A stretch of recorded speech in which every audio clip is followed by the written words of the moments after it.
All righty. Got some people trickling in. All right, Scott, while we're waiting, I'm going to go ahead and share the PowerPoints. Okay. I'm going to go ahead and, as we've done always, start us off with a question. It's going to be, again, a little different from the ones usual, where you're calling from, and share that. Obviously, a lot's been going on in the last, 18 plus months. I think you and I have both been on the receiving end of a number of conversations around how challenging it's been for our reps. Mhm. So would love to source from the group as people are trickling in, though there have probably been many, right? What's the one thing that's been that's a tough word to say all of a sudden, particularly challenging for your reps over the past 18 to 24 months? And I can kick off, Matt, just, from a couple of my recent conversations. I think one that's quite obvious is just engagement overall, right? I think we're definitely seeing an issue there. And I think one of the things that we've seen, or I've seen across any industry really, is we talk a lot about the changing nature of the calls that our reps receive. And we were talking about that pre-pandemic, but I would say during the pandemic, what we've seen is an increase in the sensitivity of the conversations that reps are handling. And that's true of any industry really, but I would say is particularly true in utility industries, financial services, et cetera, right? Where you've got to pay bills, where you might have lost a job and that there's an impact there, credit card bills, et cetera. So that's certainly a couple of things that I've been hearing a lot of recently, but I'd be curious to get your opinion, especially be curious to get the group's opinion as well. And that's in the chat there. Yep. Yeah, I think, it's interesting. This one's evolved quite a bit since March 2020. It's funny. I think that was the month where that laid to rest all the internal debates about work from home programs. So, suddenly, these things that have been debated in many companies for a long time, business cases have been built. There've been a lot of arm wrestling and wailing and gnashing of teeth about what the implications of such a program would be. Suddenly COVID took care of that, and everyone's working from home. We wrote a piece early on. We're not going to talk too much about this, but early on in the pandemic, we wrote a piece in HBR using data from Tether called "Supporting Customer Service Through the Coronavirus Crisis," and you can download that from HBR. And it was basically an analysis of exactly what you said, Scott, which is how had the dialogue really changed in the first few weeks from after the WHO declared COVID a global pandemic. And we actually tracked this in Tether, and we found a few remarkable things. Like, one is the effort level in conversations spiked dramatically. I think that was in part because from the customer side, like you're saying, that these were times that obviously it's different now, but back then, it seems like a really long time ago. But these were, times where companies were like furloughing massive numbers of employees, doing huge layoffs. There were small businesses shutting down, and so these were calls fraught with, a lot of emotion. They were really difficult conversations for our representatives. They're very, urgent issues for our customers. So financial hardship, health-related concerns, travel-related issues, all this stuff. I mean, nobody knew how to handle this. And, I think so that was from the customer side. I think on the representative side, what was interesting is suddenly all of our representatives are working from home, and they are no longer in the friendly confines of the call center or the contact center. They don't have their supervisor, they don't have their coach, they don't have their senior colleague, in the next cube over that they can put the customer on hold and tap that person on the shoulder and ask for some advice. And so these folks were suddenly on an island dealing with a huge, like a deluge of a lot of calls and a lot of very, kind of emotionally charged calls and issues. And so I think it really created this kind of perfect storm for a tough customer service environment, which put a lot of pressure on our representatives. But as we'll talk about today, as we get into this, if you will, taking control or frontline control idea, This is a trend that's been happening over time, and I think just COVID just really stomped on the accelerator in terms of making life difficult for our reps, Yeah.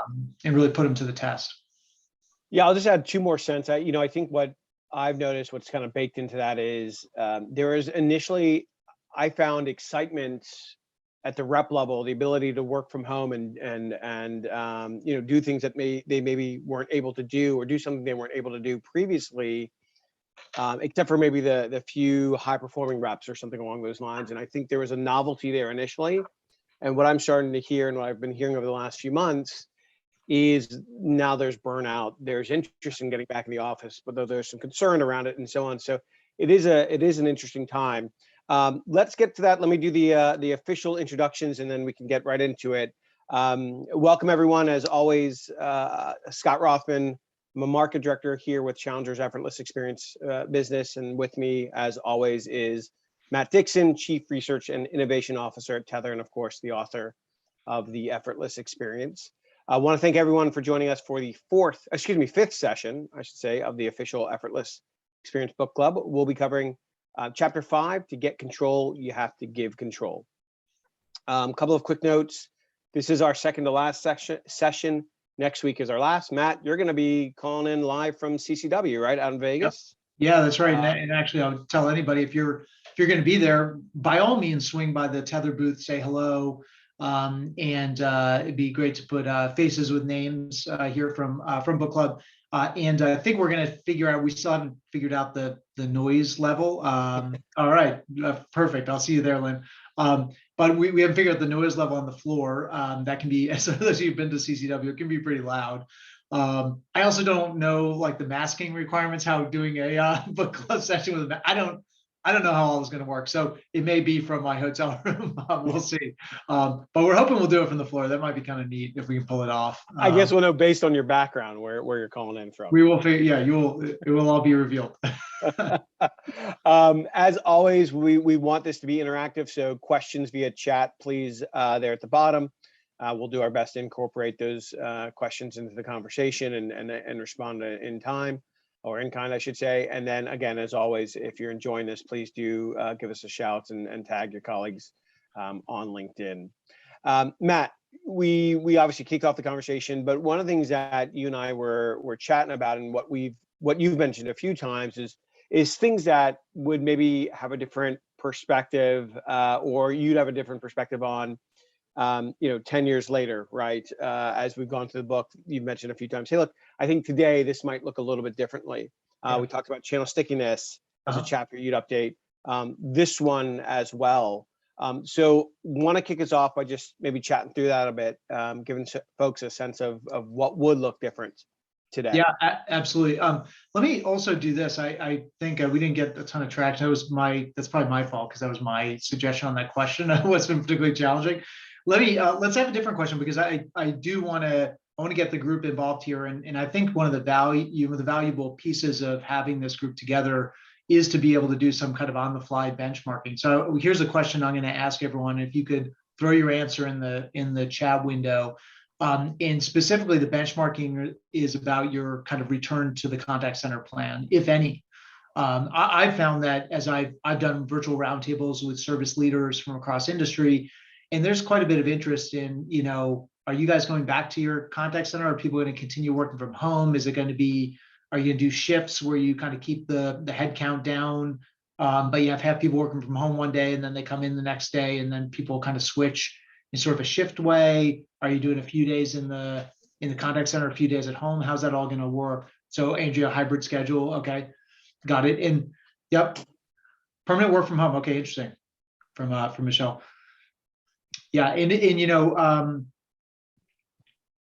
yep. So being remote pre-COVID helps. I was also remote before COVID. I told Scott I used to apologize for my dog barking and my kids barking because it was very odd before 2020. Now I'm just like, oh, turns out my dog's pretty well behaved compared to all your dogs. I think everyone I speak to is now familiar with my 2-year-old intern, as she just kind of creeps in every so often. Yeah. So continue throwing your answers on there. I think the benchmark component is helpful. Let me pick up on Scott's question. There's a lot of great stuff in that chapter 5. I was going to say none of which we're going to talk about today, but that's not entirely true. We're probably not going to go into as much detail around what's in the book itself. I'm assuming everyone's read that chapter around the idea of to get control, you got to give control.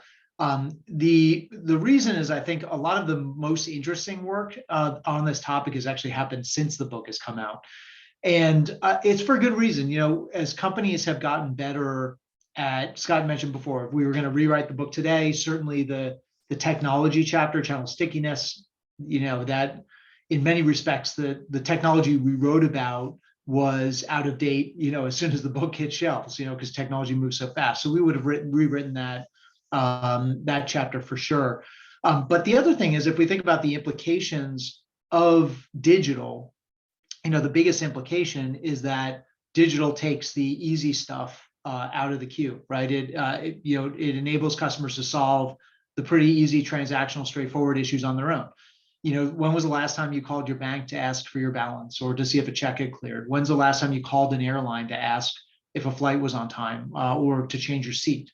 When was the last time you called FedEx or UPS to ask where your package was? You know, we like these tools are put in the hands of customers. And by the way, those are really simple examples. That capability has been around for a long time. Today, increasingly, we're not even calling organizations for fairly complex issues. I mean, the kinds of things you can do with self-service today is just leaps and bounds more complex and more sophisticated than what you could do, you know, even last year.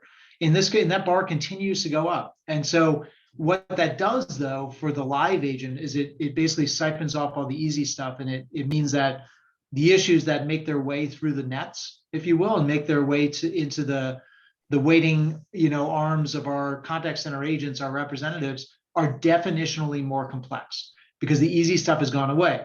Now, the issues that customers have to call about today, those are the issues that customers can't solve on their own. They're the issues that that require explanation. It requires a back and forth dialogue. It requires there's some complexity, some nuance, maybe some context to the issue that's important. You know, and so you've got to talk to a person. These are just things that the bot, the virtual assistant, the FAQ, the whatever, it's not going to take care of it. And so the customer's got to call. Now, what we know is increasingly we've got the double whammy of a complex issue, and that's an issue often that the customer tried to solve on their own. So maybe they went to our website or our app or to the expert community or YouTube or wherever, they tried to solve it on their own, and then they called.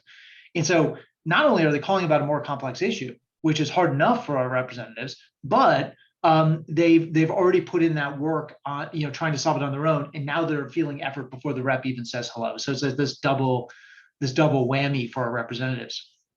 And yeah, great point, Christy. This in many respects, I think, makes more important what we talked about last week with experience engineering, with next issue avoidance. More complex issues require greater level of interpersonal communication skills and problem-solving ability, as Christy says, spot on, really well said. In fact, you know, this is one of those that I think as we started unpacking it and we started exploring this, I think it's recorded, Christy, so I think you can get last week's as well. But yeah, it just makes it even more important that we equip our people to be able to deal with those issues, and from customers who are really coming in with pretty lofty expectations today. And so I think this is one of those things that it bears or requires doing more research on. And we've been hard at work, both our team at CEB and then our team at Tether, Scott's team at Challenger, really trying to get our arms around the human capital portion of the equation, the effort reduction equation. We're going to talk about that in a moment, but here's another angle I want to throw out there for everyone to consider, and something we talk about in the book is I get asked a lot, where do you start if you want to reduce customer effort? You're on an effort reduction journey, you're sold, that's the thing you want to be focused on. Where do you start? Obviously, management 101, you got to measure it, and so you got to understand the level of effort. So we're going to talk about that actually next week in our final session, measurement, metrics, the whole 9 yards. But the second thing I usually tell people is the most important thing I think for people to do, or for leaders to do, is to focus on the agent experience, to focus on the representative experience. And by the way, I'm sharing this with you because it's not in the slides I'm going to get to in a moment, but I do want to put a pin in this, and let's come back to it during the discussion. But the data is very, very clear from our research, from others who preceded us, that there's a very tight and clear linkage between the customer experience and the frontline employee experience, or from the staff experience. And put simply, it's really hard for our customers to deliver a low effort, or for our agents to deliver a low effort experience if we make the job hard to do for them, right? If we make the job difficult, it's going to be really hard for them to make the experience easy for the customer. And so there are lots of things we can do to try to uncover what's getting in the way. What are we doing that is making life difficult for our agents, that's making the job difficult? Is that systems that need updating, right? Because our representatives don't like using systems that they've got to constantly apologize to the customer because, sorry, my screen's frozen. Sorry, my computer's giving me a fit right now. Sorry, the system's down. Can I put you on hold? Can you call back in 15 minutes? That kind of thing. They don't like that. Is it policies and processes that we require our representatives to adhere to that are outdated, could be revised, but really put the rep in a tough position to have to say no, or have to kind of throw up those obstacles for the customer rather than really being able to help them and do what the customer's asking for? Is it other things? Signals we send as a management team, whether it's that handle time clock, whether it's other things that we tell our reps to focus on that make the job hard, right? And make it feel onerous, and make it feel like a burden to them. Again, really hard for people who are having a hard time at work to make the experience easier for your customers. And so job number 2, after measuring customer effort, job number 2 would be solve the employee effort problem, solve the agent effort problem. And you'll be surprised how much making the job easier for your representatives will translate into their ability to make the experience easier for your customers. So that is food for thought there. We talk a little bit more about, there's some different techniques to use, I think high tech and low tech there, to find out what's getting in the representative's way. Let me, Scott, we didn't talk about Ameriprise, did we, as a case example previously? No, I don't think so. Or if we did, it was quite quick, but okay. I think we did not. We talked about Fidelity, but I don't think we talked about it. Okay, great. So let me share with you 2 quick. If you're wondering, how do I know what's creating high levels of agent effort or employee effort? 2 quick ideas. The one is the Ameriprise case. You'll remember from the book.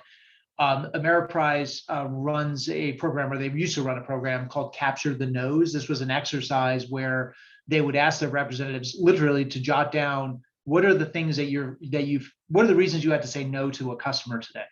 Was it policy related? Was it systems related? Was it because of some process? Was it because the customer asked for something you just couldn't give them? Let's get down those reasons written down on paper. They aggregate those up, and what they do is they actually look at them, and it turns out a lot of the reasons that we say no to customers have to do with outdated policies and procedures that could easily be revised and updated in light of changes in regulation, changes in a company's approach to compliance, perhaps updated systems that now make it easy to say yes, whereas in the past we said no. For example, I remember Ameriprise telling me that they had sped up their check processing capabilities to such a point that they could, and Scott knows this as a bank operations, former bank operations or FS operations researcher, they had invested in systems and processes that enabled them to cut checks for customers in like 24 hours. But they never changed the scripting or the what reps were saying to customers. So when customers call in and they say, hey, when can I expect my check? And, oh, you're going to get it in 7 to 10 business days. Well, that was true 5 years ago, but then Ameriprise made the investment that that's no longer true. And it flies in the face of the customer experience that they have with other brands, which can give refunds right away. And so, or cut checks right away. So why can't Ameriprise do that? And all they had to do was realize, wow, our reps are still saying 7 to 10 days, but we updated that system, 18 months ago. They should be saying 24 to 48 hours. And so that was an easy fix. And then other things, they found that there were opportunities for them to think about, okay, these things we can't change. Like these actually are things we have to say no to, but are there alternatives we can offer to the customer? We talked about that last week with Loyalty One and purposeful small talk and experience engineering and all that good stuff. But are there language alternatives we can put in place? So they don't lead with no, but they lead with, here's what I can do, right? So That's the low tech way to get after it. The high tech way, I would say, we work with customers at Tether, and there's a lot that you can figure out using a conversation analytics platform. So looking for, first of all, your reps, not surprisingly, will complain to your customers on those recorded calls about their systems and their policies and the procedures. And I don't know why we say this. I don't know why that's the policy. Like, this stupid system, it's always crashing. Like, there's a lot you're going to learn just from like the baggage that your reps share with your customers, or I should say the dirty laundry they share with their customers. The other thing is you can look for indicators that reps are on unsure footing and could use some help. So rep confusion, not customer confusion, but rep confusion, or silence time. That's a great indicator that the reps stuck. They're rooting around for the answer. They don't know it off the top of their head, and they're waiting for their system to, feed them the answer. They're kind of racking their brain for, what is the, what's the answer? Is I learned it in training, or my coach told me a couple of weeks ago, but I can't remember. Those are great opportunities to find ways that we can enable the rep so that they can, again, deliver that low effort experience to our customers. So a lot you can learn by analyzing the conversation, not from the customer side, but actually from the representative side. A lot we can learn about the agent experience. So with that, let me tell you a little bit about the latest research. None of this is in the book, and so I'm actually kind of excited to share this with Book Club because it's not in the book you read. The first thing, some of you may be familiar with the controller research. A lot of what came out of this this idea for online control, as we continued to noodle on this idea when we were at CEB and explore different facets of it. There's this question our members kept coming back to us with, which is, we're on an effort reduction journey, but we're not entirely sure we've hired the right people to get us there. Has the profile of the Select 4 representative changed in light of effort reduction? If effort reduction is our focus, should we still be hiring the same people we've always hired to work the front lines in our contact center? And so we ran a global study, and I'm going to give you just the Cliff's notes here. A global study of contact center representatives, and we found that all representatives fell into one of 7 different statistically defined service postures or service approaches. Now, I'm going to give you the name of the article if you haven't read it in just a moment, so you can follow up and do a little bit more reading. I'm not going to go through all 7 profiles, but I do want to draw your attention to the one on the upper right, the second one on the the upper left on your slides, the empathizer. So the empathizer is the people person. This is the classic contact center customer service rep. The person who walks a mile in the customer's shoes, sits on the customer side of the table. They advocate for the customer. They genuinely feel bad that the customer's having this problem, that they've had to reach out, take time out of their busy day, and reach out to get this problem resolved. Much better if they never had this problem, but now they're having it. And boy, I really feel for this customer. That is your empathizer, your people person. And across all these 7 profiles, it probably won't surprise you that when we go out into the world of contact centers and we look at a global sample of who's currently in seat and we map it up against those 7 service profiles or service approaches, what we find is it's dominated by empathizers. Those people as across 7 profiles make up a third of all contact center workers out there in the world, right? So that is 1/3 of all workers falling into one profile across 7 possible profiles. So clearly that is the market is saying, and all of us are saying, that is the person we want answering calls for our customers. And it kind of makes sense, right? You think about these demanding customers experiencing effort, with their lofty expectations. And it really makes sense for that customer to be handled by an empathizer, right? It just intuitively feels like the right answer. Like, that's of course the person you want talking to your customer in that moment of need, when they're really frustrated, really torqued up. In fact, we went out to companies and we looked at and we asked them, hey, with your next open position, if you lost a rep or if you had a growth position in your contact center, of these 7 profiles, who would you hire? And it was, again, we don't even have enough empathizers, we want more empathizers. So I might actually argue the ones who are not empathizers are currently in seat, maybe they got the hiring wrong, right? Because clearly leaders, hiring managers just want empathizers. I mean, by a country mile. 42% of people said that is the person I would hire with my next open position. And here's the thing is, when we ran this against KPIs and performance metrics commonly used in service organizations, there are a couple of interesting things. The first thing I tell you is that when you look at stuff like Net Promoter Score, how these different profiles perform from a Net Promoter Score perspective or a customer satisfaction perspective, CSAT, you don't actually find much difference at all. They're all pretty much the same. It's not until you overlay customer effort score on these different profiles that you begin to see some separation. And what you find is kind of startling that the empathizer, while they dominate the current population of contact center reps, and they're by far the person we want to hire with our next open position, they don't finish near the top when it comes to delivering low effort experience. They're kind of in the middle they're sort of clumped up with everyone else. In fact, the winning profile is this one called the controller. Now, I didn't talk about the controller on the last slide, but I do want to point out something quite interesting. You'll notice the controller, while they deliver, I'll talk about them in a moment, while they deliver this low effort experience, they are dead last when it comes to the person that people want to hire. Now, here's why, is the controller, unlike the empathizer, who's that genuinely feels bad people person, as the name suggests, deeply empathetic, your controller would be described by his or her colleagues as a sharp-elbowed, opinionated know-it-all. So that's not how they describe themselves, mind you, but they are kind of the debaters on the team. They're subject matter experts. They know their stuff. They're just deep on their their expertise. I mean, we heard before there was that comment. I'm pulling back the quotes here. Chrissy talking about problem solving ability.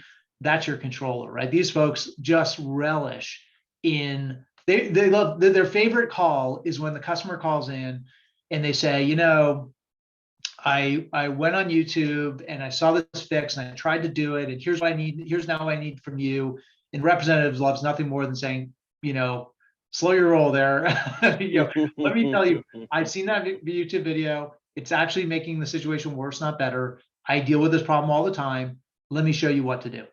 They just love that moment of showing their stuff. I'm not any contact center rep. I am here as your expert, right? I am here to convey my knowledge and my wisdom to you. Now, what's so interesting about them, part of the reason they finish dead last is they don't come across as, they're not warm and fuzzy in the way that maybe your empathizer is. And so they tend not to do well in those, especially those initial interviews, because the thought hiring managers have is, I don't think I want this person on the floor. First of all, I don't know if I want to manage this person because they're going to tell me how to do my job better.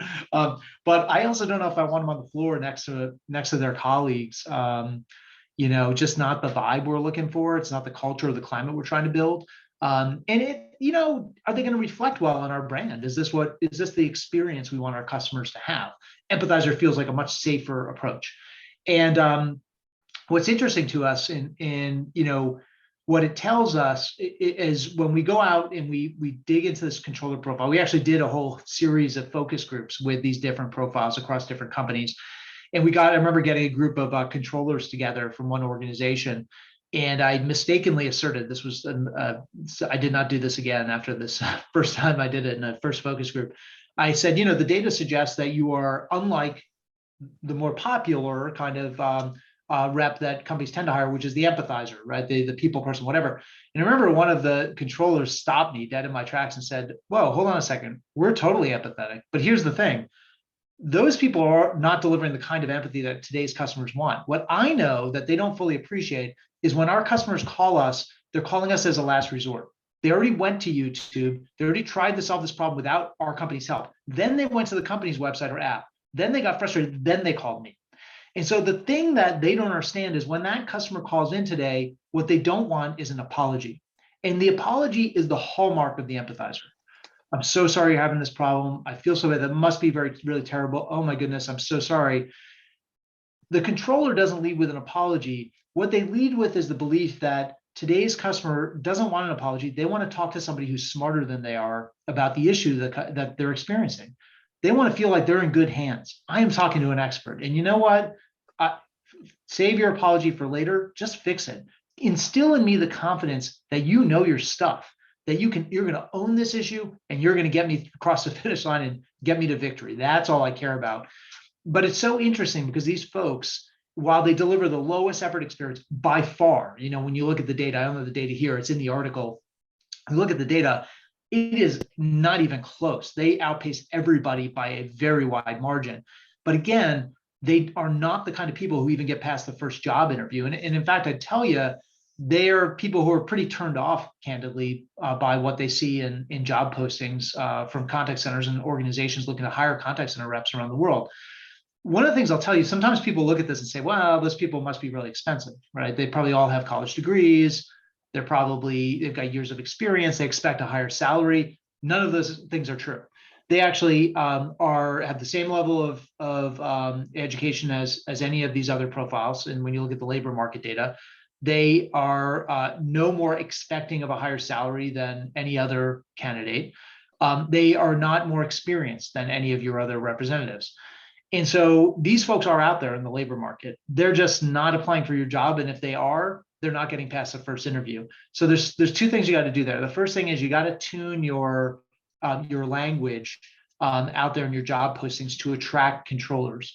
Let's start with what kind of language repels controllers. And that would be when you describe your job as kind of a factory floor, as I think we made the joke before, as it comes across as kind of a job in a factory of sadness.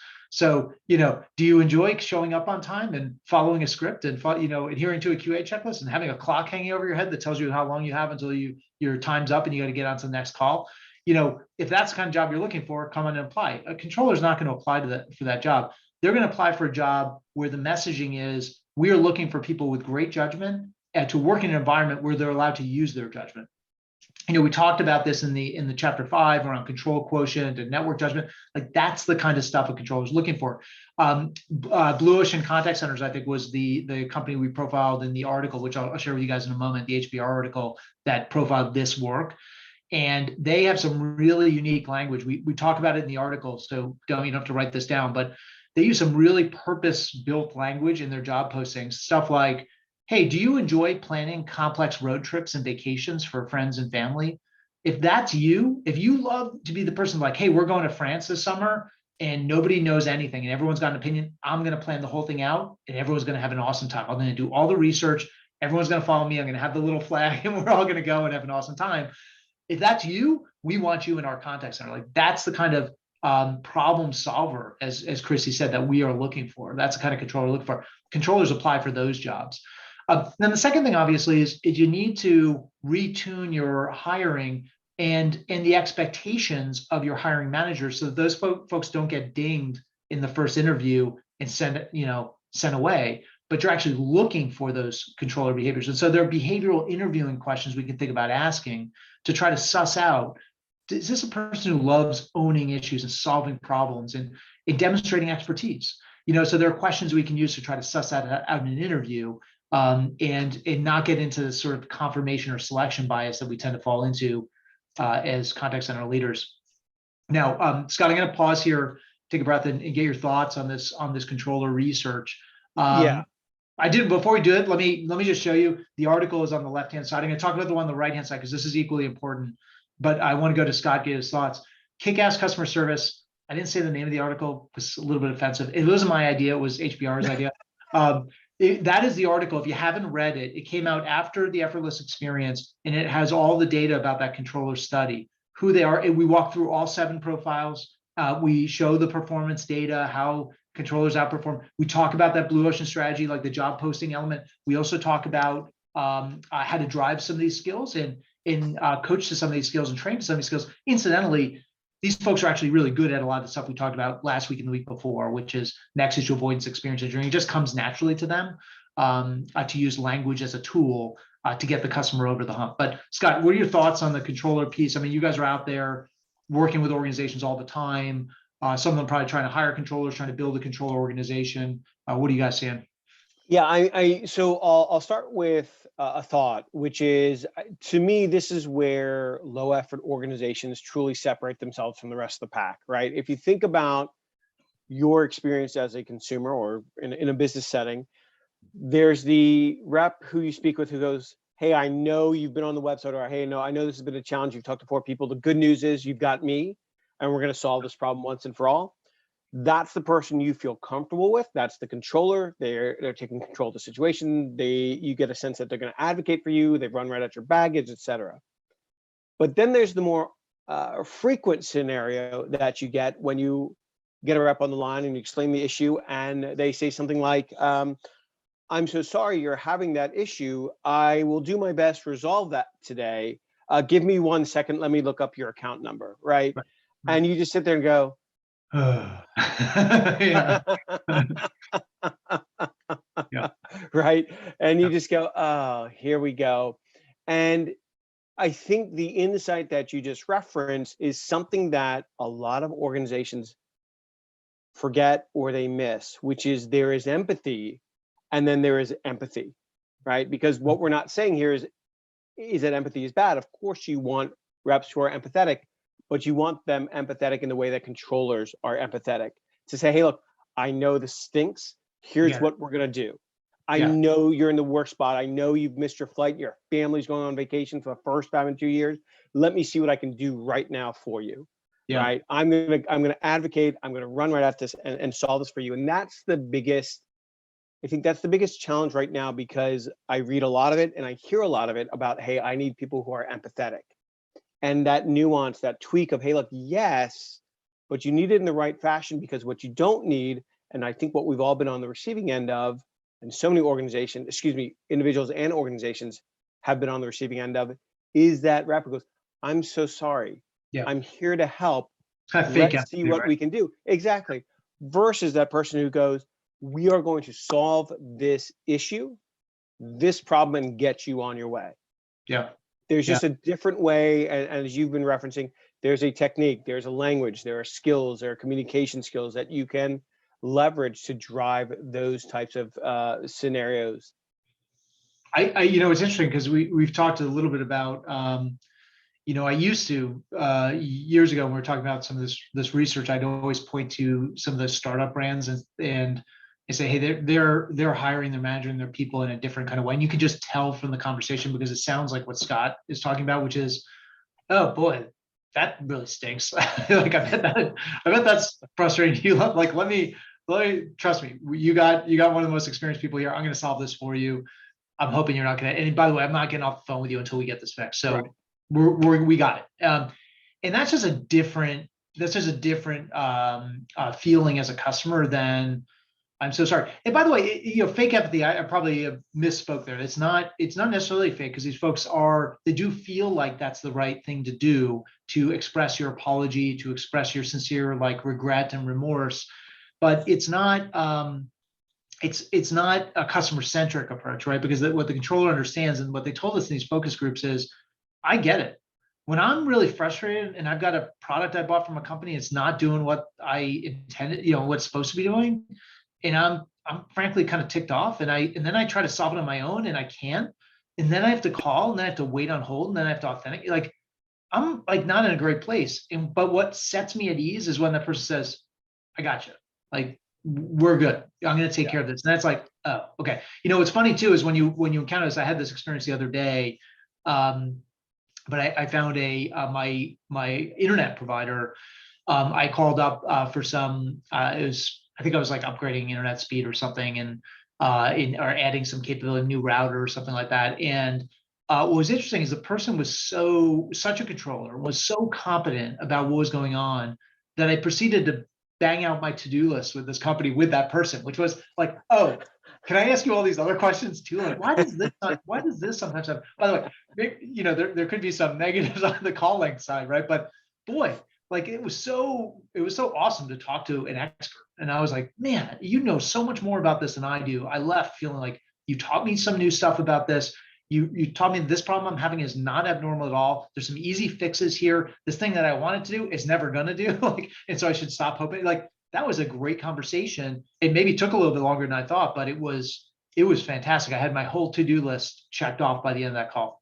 I think there's a couple things I'll just call out just based on the last couple of comments you made, which are, you referenced AHT a little bit earlier. A second ago, I threw in the old HBR article about AHT that you wrote, a little while back. But I think the question that I'm asking a lot of organizations that we work with as we describe these types of behaviors is, hey, just out of curiosity, why do you think your reps are still behaving this way?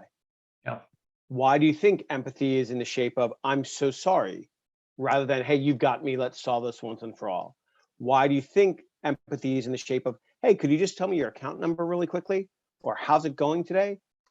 And it's an interesting question I'm finding, because I wind up having a lot of leaders kind of stumped.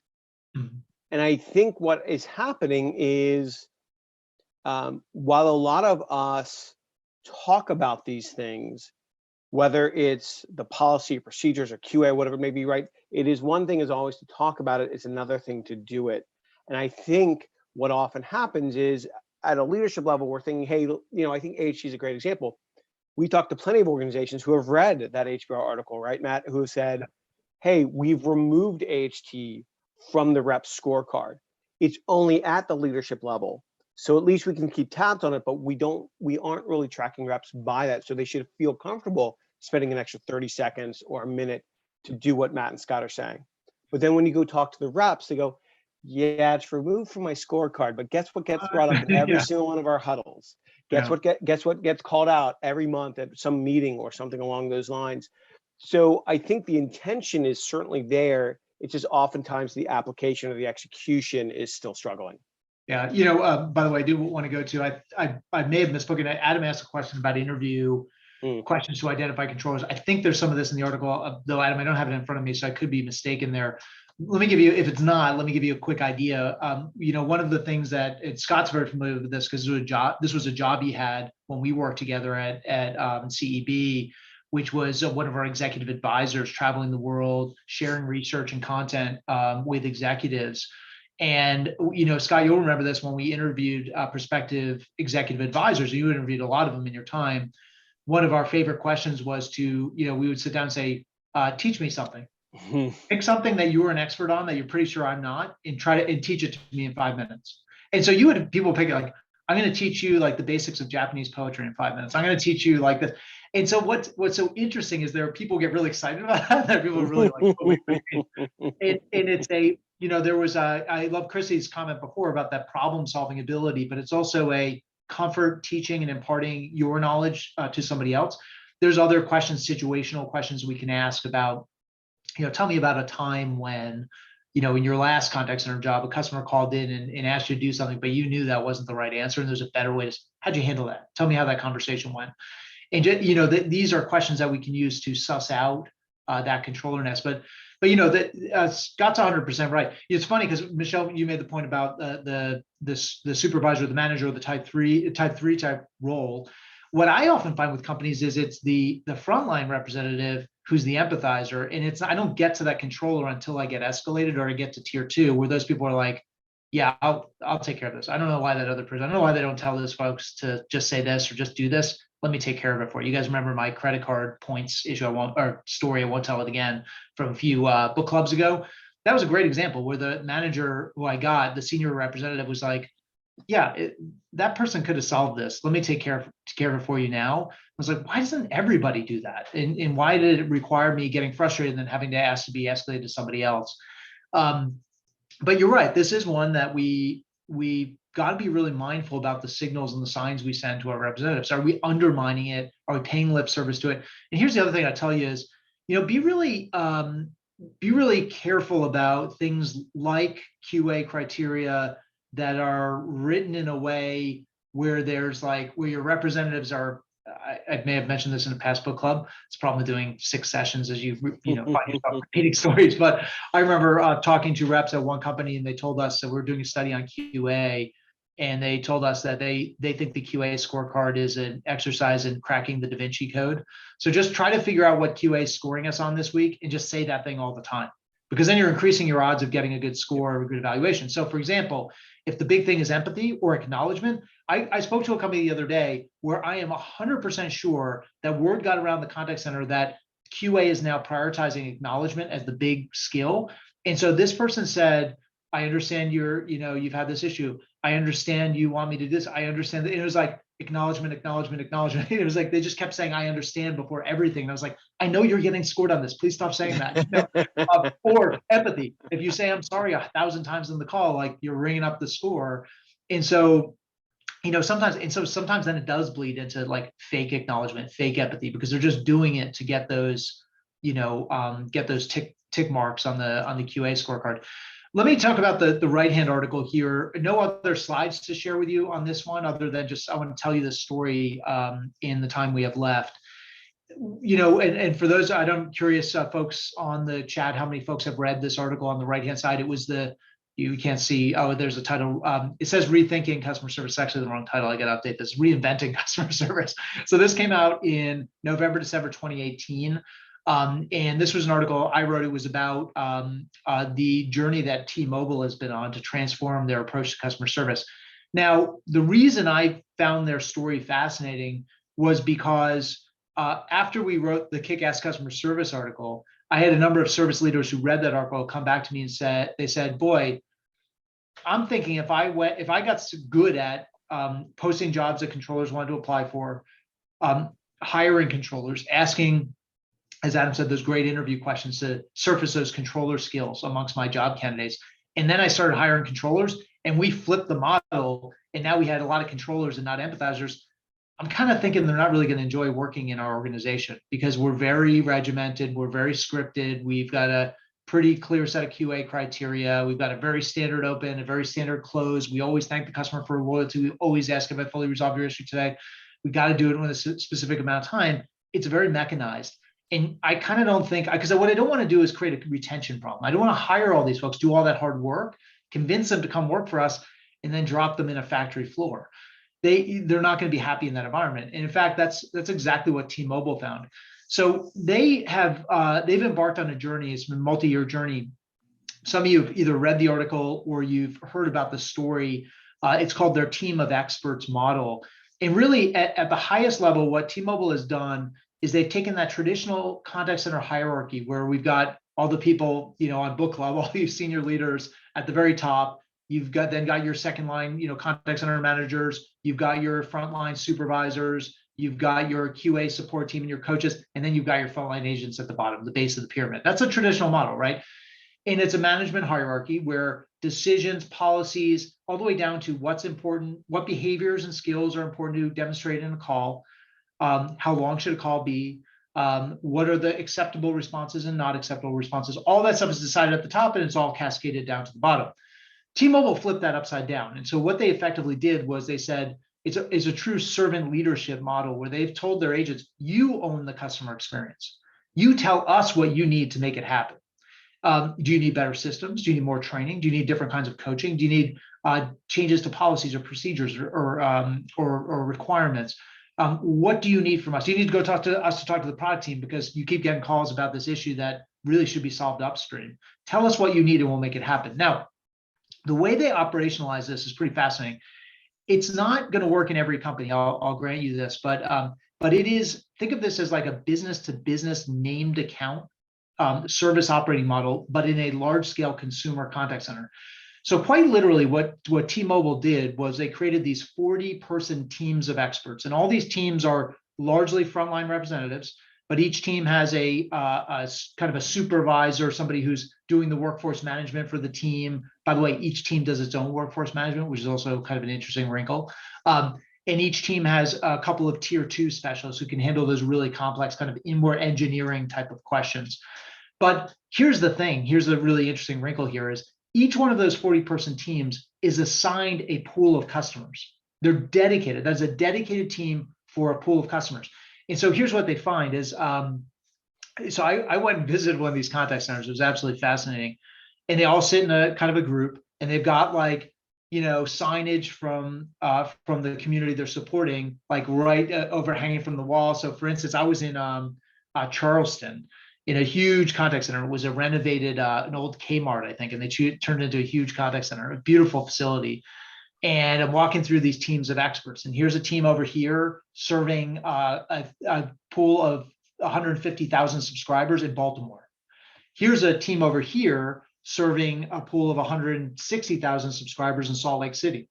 And what's interesting is like the team from Baltimore had like a Ravens flag and they had like, they got the Baltimore Sun. And so there was funny, it was a weird experience where I found myself walking the halls and all these folks from Charleston are like, speaking the language of the people that they're serving. So folks, I'm like, because I live in Maryland, so I know what a Baltimore accent sounds like, and I'm pretty sure the people in Charleston don't speak that way. Like, all these folks are over here talking about like Joe Flacco and like they, but and then you got the folks in Salt Lake City, talking about the ski conditions, and you got a team over here serving customers in San Diego, and they're talking about the surf conditions, and they're talking about fish tacos and things like that.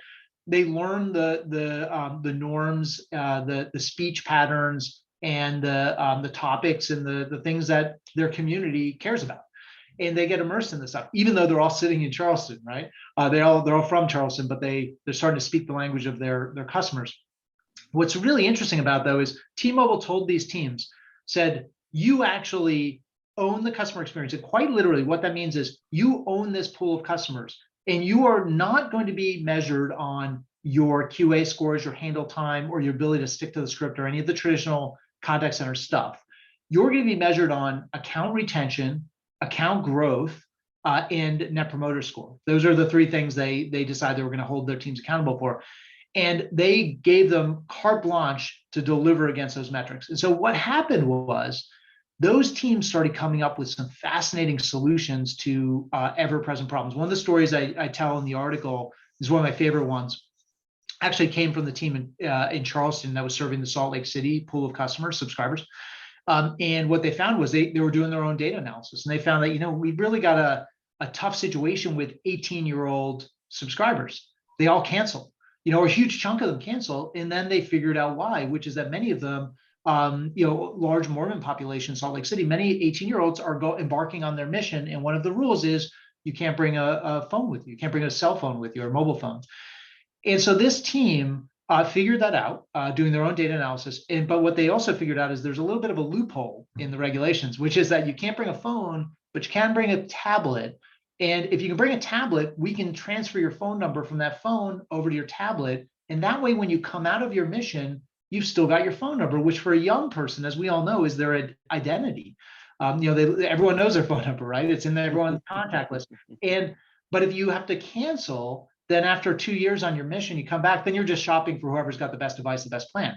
Versus if T-Mobile effectively lends you a tablet for 2 years, you're coming back, you still got your number, and you're super loyal to the company that helped you figure this out in a way that you didn't have to start over.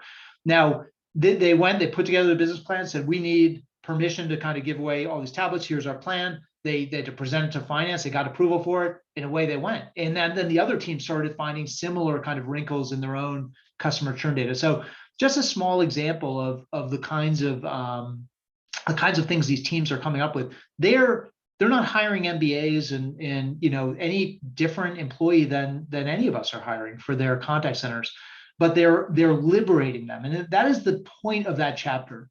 In today's world, to get control, you got to give control. You got to hire people who want to take control, controllers, and then you got to get out of the way, and you got to give them the ability to execute and the ability to do the job. And simultaneously figure out as leaders what's getting in their way. What are we doing to make it hard? Whether it's literal things like your systems are terrible or your policies are outdated, or it's subtle signals like Scott talked about. The things we say, the things we do, the things we reward, the things we don't, the things that come up in huddles and the things that don't. Those are subtle messages we give people that's like, yeah, you said handle time's not important, but then why does my supervisor keep talking about it in the team pull-up? Or like, how do we overcome the belief that I know you're telling me you're not measuring me on this, but we all know you are, So like, how do we demonstrate as leaders that we are putting control in the hands of the front line? T-Mobile has seen remarkable results here. They're on the article, improvements in NPS, higher retention rates, dramatic improvements in upsell and cross-sell within their customer base. They've won awards for this. It was one of their, they've had these events for years. They used to call them their uncarrier events, where they reveal like T-Mobile was the first company to have like unlimited plans, and then all the other carriers followed them. And there's been a number of innovations they've come up with.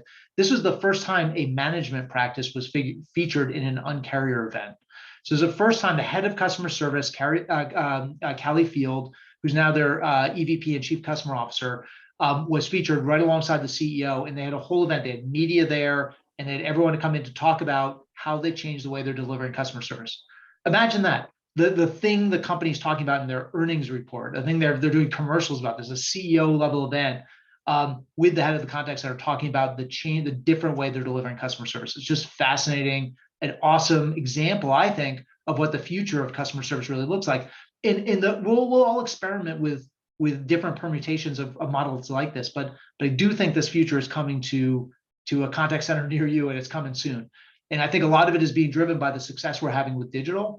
Our people we need to rethink our model in the contact center, soup to nuts. And I think hopefully these articles give you a little bit and chapter 5 give you a little bit of insight into what kind of good looks like. Also mentioned that other article, supporting customer service through the coronavirus crisis. Some of the insights in there, I think, still relevant. Obviously, we're far into the coronavirus crisis now, hopefully getting out of it sometime soon. But some good insights there as well in terms of good management practices to make your people more successful. So, Scott, I'm going to give you the mic here. I know we're coming up on time. We are coming up on time. The last thing that I'll say in follow up to your discussion around T-Mobile is, I mean, obviously an incredibly unique and different approach, as you said, resulting in amazing change and well, resulting in amazing results, right? Yeah. But what I will say is, if I were to simplify everything that they are doing, is that they are relying or empowering their reps to one degree or another. And you and I talk a lot about this, because oftentimes companies they'll read one of your articles, or they'll read a book, or we'll talk to them about something or another, and the response is, well, how do you do that? How do you make that happen? And you talk a lot about the low tech option, and the answer almost always is, go to your reps and ask. Yeah.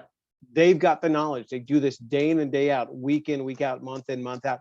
They know more than we probably give them credit for. And while they may, very similar to customers, they know what's wrong, they might not know what's right, but we've also got to give them an opportunity to at least share. And oftentimes they can come up with incredibly smart and creative ideas. As you well know, back in the CEB days when we ran our operations middle manager training program, which I always kind of equate to the Effortless skills, but for operations, just the ability to step back and give them an opportunity to think, step away and come up with these ideas goes an incredibly long way. That's right. The other thing I would say, Scott, you said it before, this is a great example of, we want to avoid fake empathy. We also need to avoid fake empowerment for our agents, right? So I'll tell you, empowerment is not allowing them to give a one-time $25 credit. That's not empowerment. That's a policy change or an exception that you're allowing people. What T-Mobile is doing is real empowerment. Empowerment means entrusting your people to use the muscle between their ears, use their judgment, because you hired great people, you put them in a great climate, you surrounded them with great managers and leaders and great coaches. Then let them take care of the customer in the way they think they should do it. Not with your script, not with your QA checklist, and not with your handle time clock, but with the words that they think are appropriate for that customer, for that issue, in the way they see fit. And here's the other thing. You're probably, especially in regulated businesses, I think we get nervous about reps making mistakes and landing us in hot water, ending up on the front page of the New York Times for bad reasons, right? Fined by a regulator. And what they actually found is, these teams actually, there's a wisdom of crowds here. They self-correct. So when bad information gets disseminated, which it will do in any contact center, the team very quickly, Fidelity found this too. You guys remember from the book, their spaces, right? That knowledge exchange, that discussion board they have, and they highly regulated business have found that when people share erroneous information, like, oh, you can do that without asking for permission from the customer, people come in right away and say, no, you can't, and here's why. And so there is a natural kind of correction that happens. But the most important thing is like letting your people use their judgment. It makes the job a lot more fun for them, and it makes the experience way better for the customer. So then you can tell when you talk to companies who's doing this and who's not. So with that, I think we come up to the end of the hour, and I was going to say, book club coming up. We're at the hour. Thank you all for joining us. We are here one last time next week to talk customer effort score and making Effortless stick. Matt will be live from CCW, and I'll be here in DC. So we'll go coast to coast, and hope everyone can join us again next week. Thanks so much for joining us, and we will see you soon. Take care. Yeah, remember, if you're at CCW, come by and say hello. I think we'll have some copies of the book. If you don't have a signed copy and you'd like one, come by the Tether booth, and I'd be happy to hook you up. The last year they went pretty fast though, so come early. So anyway, if you ask nicely, maybe Matt, you'll sign a copy or two, maybe. I'm happy to deface I your just property. put you on the spot, so Absolutely. hopefully you are okay with that. I am. That's great. All right, have a good Take rest care. of the morning and afternoon, everyone. Bye-bye.